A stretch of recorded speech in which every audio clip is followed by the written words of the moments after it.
Welcome to After Office Hours. I'm your host, Michael Lucchese, and our guest today is Gary Wolfram. Dr. Wolfram is the William E. Simon Professor in Economics and Public Policy, Director of the Economics Program, and Professor of Political Economy. Dr. Wolfram is also the President of the Hillsdale Policy Group, a consulting firm which specializes in taxation and policy analysis. Today we'll be talking about the relationship between Hillsdale College and the town of Hillsdale, Michigan. Dr. Wolfram, thank you so much for being on. Thank you for having me. So my first question for you today is, tell me a little bit about the history of Hillsdale College in the town of Hillsdale, Michigan. If I'm correct, Hillsdale wasn't originally in the town of Hillsdale. The college wasn't. The college was originally in Spring Arbor, but there's a very strong relationship and has been for decades since the college started between the city and the college itself. In fact, if you go over to President Arndt's office, you'll see a picture of Ransom Dunn on his horse, reaching down and shaking hands with members of the community. It was, in fact, if you look at this book, this is by Arlen Gilbert, who retired from here. But it is a history of the college, and it explains in detail how originally Ransom Dunn was looking for a place and trying to raise money, and people from the college, or excuse me, from the city, went to the college and said, how can we get you here? And one of the city's fathers donated 25 acres of land, and it was really this the conciliation and putting together the college and the city that really began Hillsdale College as we know it in 1853. So what are some of the reasons why Ransom Dunn and others involved in the early years of Hillsdale College, what are some of the reasons they chose Hillsdale, Michigan for their college location? Well, they primarily chose Hillsdale because the people were so interested in having the college. In fact, the city itself sent 4 members of the founding fathers of the city to the executive committee of the college and said, how can we get you to come to Hillsdale? And like I said, they donated the 25 acres and provided original funding for the college, and it was a very good mix. Okay, so going forward throughout the years, Hillsdale, Michigan, as of late, Hillsdale has been experiencing some financial problems, especially after the 2008 financial crisis. The Collegian the other day ran a story about the town going bankrupt by 2020. Do you have any thoughts on that? What is the city of Hillsdale doing to combat that financial problems? Where do those problems come from? First of all, the city is not going bankrupt. What they saw was something in the budget that said the general fund will go to zero by the general fund balance will go to zero by 2020. That is the rainy day fund for the city. It says that if what happened is you kept expenditures the same and revenues didn't increase, we would be drawing from a rainy day fund. So by the time we got to 2020, we'd have to say, okay, now we really have to reduce services or do something like that. So the financial situation is not as dire as some people It is not even dire. I mean, it is important to note that it's not just Hillsdale. It is Sault Ste. Marie and Albion and Adrian and all the cities in Michigan. Because what's happened is you had a huge decline in revenue sharing from the state, which hampered all cities' abilities to fund their services. In fact, 31% decline since 2004, nominal dollars from revenue sharing that goes to the city of Hillsdale. On top of that, there's money to fix roads that comes from the gas tax. That's distributed under what's called Act 51. That money that's distributed from your gas tax to the local units, that money's been down by almost 10% in the city of Hillsdale. In addition, you had a property tax decline, of course, with the Great Recession. And one of the problems with that is that the Constitution says that if property values go down, it doesn't really say go down, but property values cannot increase by more than 2% of the rate of inflation, by 5% or the rate of inflation, whichever is greater, whichever is lower. Confused here. But the problem then is, in inflation at 2%, if you have a 30% drop in taxable value, it can't go back up as fast as property values go back up. Okay. So it could take you 15 years to get back to where it was, even though property values have risen. And that has resulted in a 15% reduction in property tax revenue in the city. So you have a 31% drop in revenue sharing. You have a 9% drop in Act 51 monies, and a 15% drop in property values. And even with that all, the city has no debt. The city did an enormously good job of managing its money through this period. Now, what did you delay? You delayed fixing the roads because you could do that. You didn't. We have had a reduction in firefighters. We used to have 7, now we're down to 4.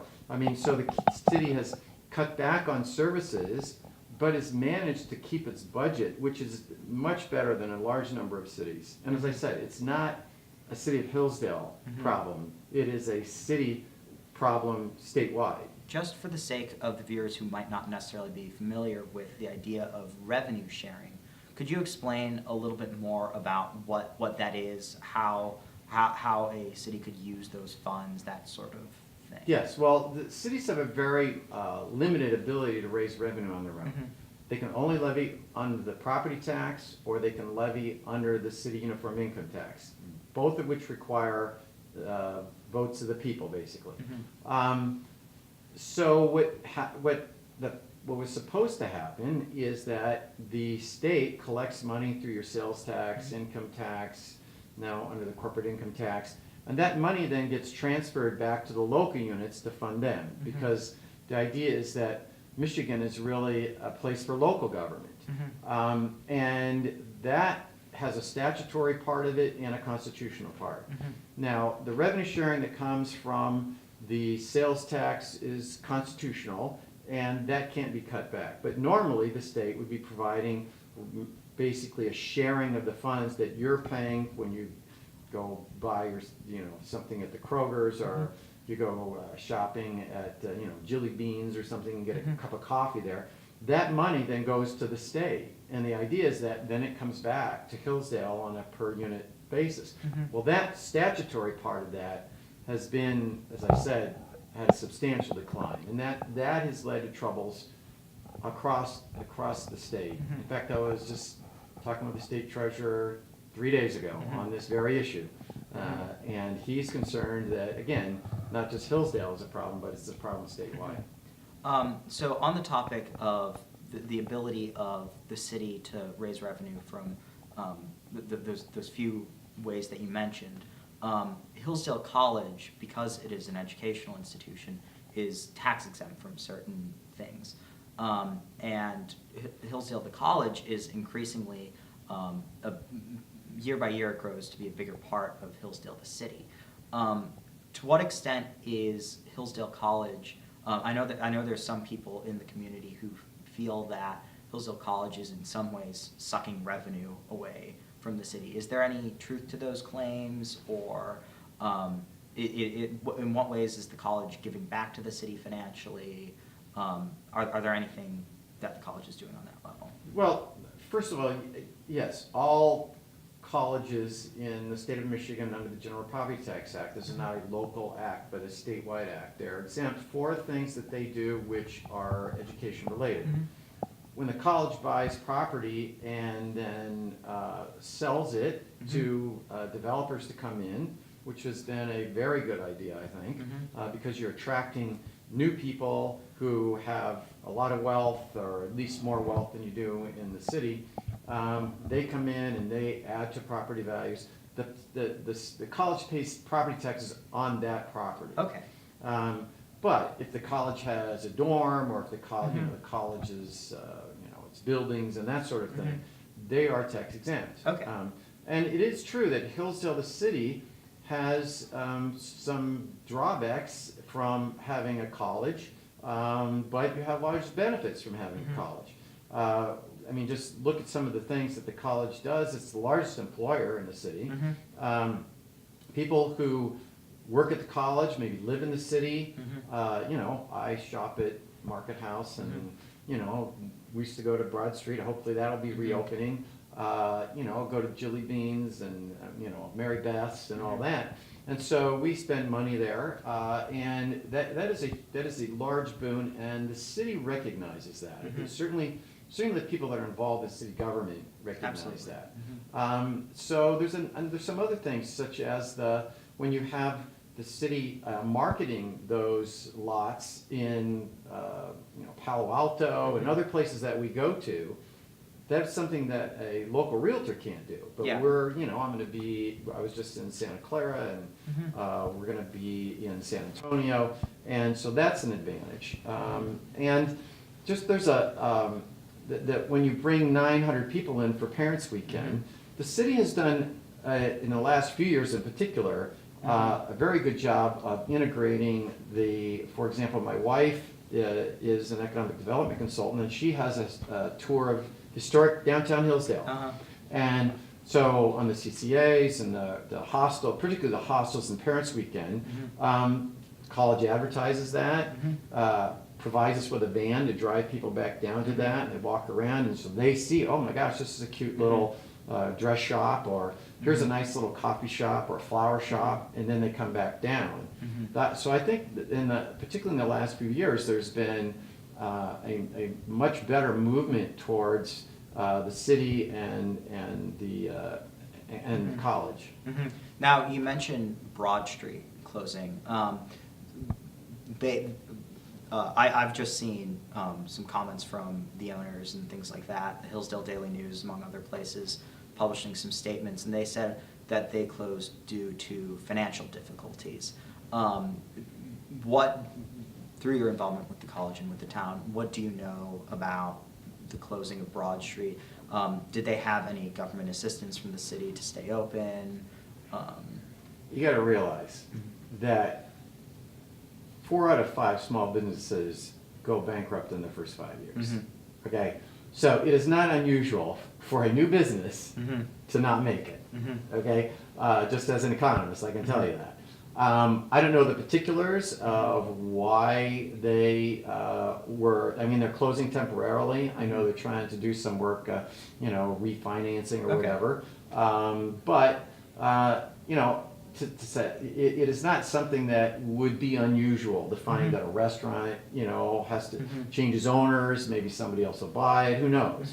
But I wouldn't say that it is something that is a harbinger of the city's economy is going bad or something like that. It's just that businesses, not all small businesses make it. If it did, we'd all be rich, right? Absolutely. So moving on, some other topics that I wanted to talk about today. Do you think there is any resentment from the town towards the college? And if there is, do you think that's a result of any kind of misunderstanding? Do you think that, what do you think that the college and the town could do to better understand each community? Well, in 2013, the New York Times ran a big article on town-gown relationships. Again, this is not specific to Hillsdale. Certainly there are people who in the community don't know what's going on at the college. And I think that's something the college could do a better job of. Rather than having somebody speculating about why they're knocking, beat up old houses down, and then putting something on Facebook that is completely wrong. I think if the city could sort of toot its own horn, as they say, announce to people, yes, this is a large benefit to the community. A Few Good Men is a great example. Here's an organization that does a lot of work in the city, but not everybody knows about it. And it's, college students do a lot of help in the city itself without sort of advertising it. And I think we might try to figure out a way to alert members of the community that, oh yeah, these are college students that are helping with this thing. Absolutely. Just as an example, the college has a new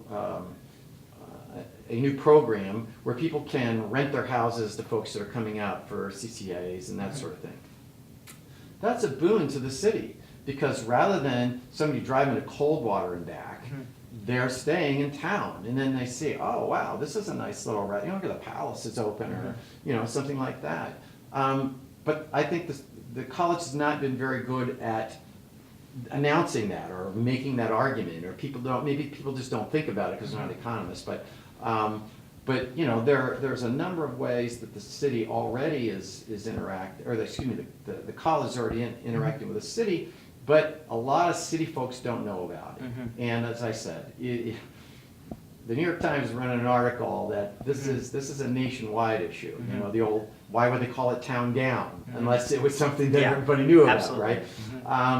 But I think as the college develops more communication, we have a public relations firm, et cetera, that we do nationwide. We could probably do a little more about telling the community about why we're doing this and why this is a boon to the locals. Absolutely, absolutely. Do you think there are any, I know that Hillsdale students come from all over the country. We have students from as far away as Hawaii even, Hawaii and Alaska. But do you think that there are any big cultural divides between the students who come here and the local citizens of Hillsdale? And what do you think the best way is for people on both sides of the divide, students and locals? What do you think the best way to bridge those cultural gaps might Well, be? there's certainly going to be a cultural gap in that the city of Hillsdale has a 31% poverty rate. And that's probably not what the characteristic of the majority of students are. But I think the beauty of the city is that we're all shopping together, right? I'm above poverty level, I can tell you that. But I'm at the Kroger's, or I'm at Market House, or I'm at church with people, so we all interact. And there was a book by Charles Murray called Coming Apart. And in that, he was talking about this division where the wealthy have gone off to live in this part of the town or outside the town, and the town itself is, just populated by low-income folks. But that is not as big an issue here. I think, again, Diane Phillip did a great thing a bit ago. I was talking to her about it. She invited, I think it might have been, I'm not exactly sure, but invited some high school students and the like to come up to the college to the basketball games. We could probably do a little more of that. I know, but the college does things like, sometimes just be over at the field house and you'll see all these little kids there, right? I don't know exactly what they're doing, but they're clearly the college is helping out with the community doing things. I think we just, again, if we had a better way of announcing that to folks, it would be good. But go into one of the restaurants and there'll be a Hillsdale College student working behind the counter. You don't go, oh, gee, that must be a Hillsdale College student, right? You can't tell them from somebody that grew up here. Adam Stockford's on the city council. He was a local and went to Hillsdale College and now on the city council. I mean, he's a good example. So I think that although if you were to just look at the numbers, it would look like there was a big cultural gap. But I don't think that gap is anywhere as large as it might be made out. I think it's just a matter of drawing people to the college. They may not feel that they're welcome, but they clearly are. But if we had a mechanism of making sure that they know they're welcome, if you give free tickets to the football game or something like that, like I said, I know that that there's been movement towards that, and I think I'm very optimistic about how we can further this relationship. Well, excellent. Thank you so much, Dr. Wolfram. It's been wonderful to talk to you. You can subscribe to the After Office Hours on Facebook, Twitter, YouTube, and on the Collegian website, www.hillsdalecollegian.com. Thank you so much for joining us, Dr. Thank you. Wolfram. Thanks for having me.